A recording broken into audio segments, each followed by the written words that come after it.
Hey, what is up, guys, and welcome back to Retrospect. Today we'll be talking about the final episode of the Clone Wars.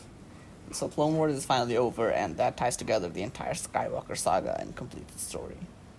So, starting with the title, this episode is called Victory and Death.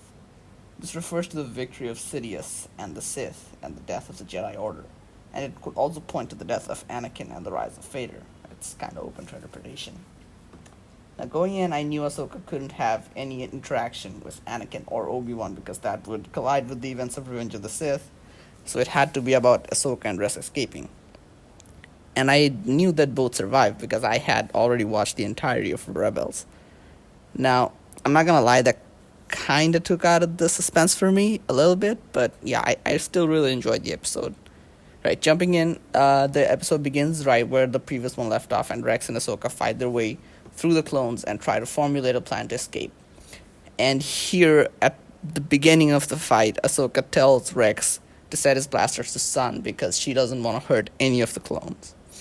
Next, we see Maul navigating the ship, and he's seen wearing a communication band of a clone. He, of course, took this from the clone whose arm he cut off in the last episode. He hears some chatter between the clones, and two clones find him, and he pulls the classic Darth Vader move and force chokes them.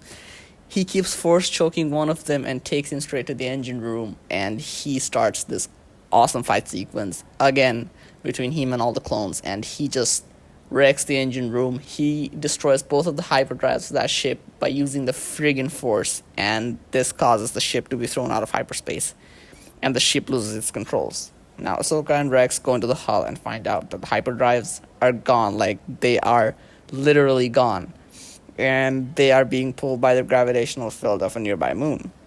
Maul hears the clones chatter about Ahsoka and Rex trying to escape through the main hangar, and R7 opens all of the hangar doors to find that all of the clones are lined up in the main hangar, led by Jesse, there to kill them. Rex and Ahsoka try to work around the fact that Order 66 imposes the destruction of the Jedi, and technically Ahsoka is not a Jedi, but Jesse reminds him that Rex himself told Jesse that Ahsoka has been marked with termination by Order 66.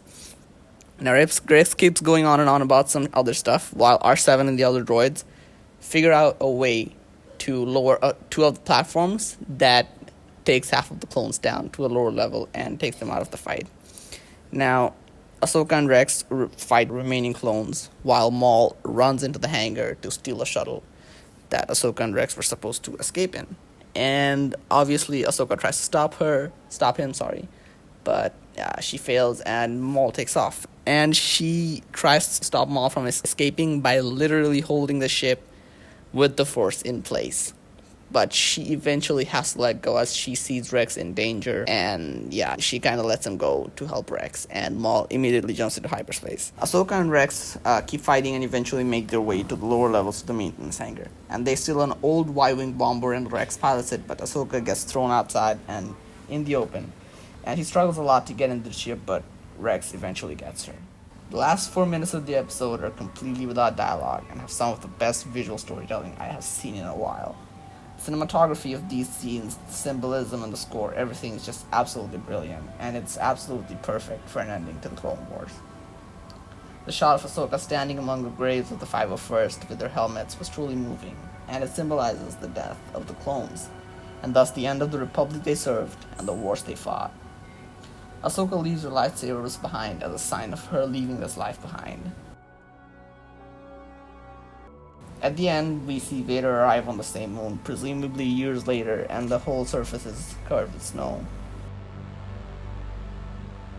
And he finds Ahsoka's lightsabers lying on the ground, and he ignites them. As a blue glow lights his black helmet, we see that Anakin might still be alive under the mask of Vader. We see that he's vulnerable, trying to cling to his past, his Padawan. We see a side that's rarely seen.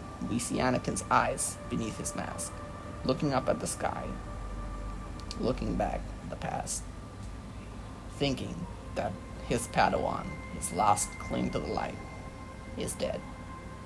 And his reflection in the visor of an old clone helmet. That was a really moving shot, and it basically showed that all of the things that made him Anakin Skywalker are gone.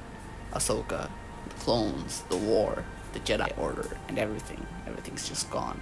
and he's just Vader now. He just serves the Emperor.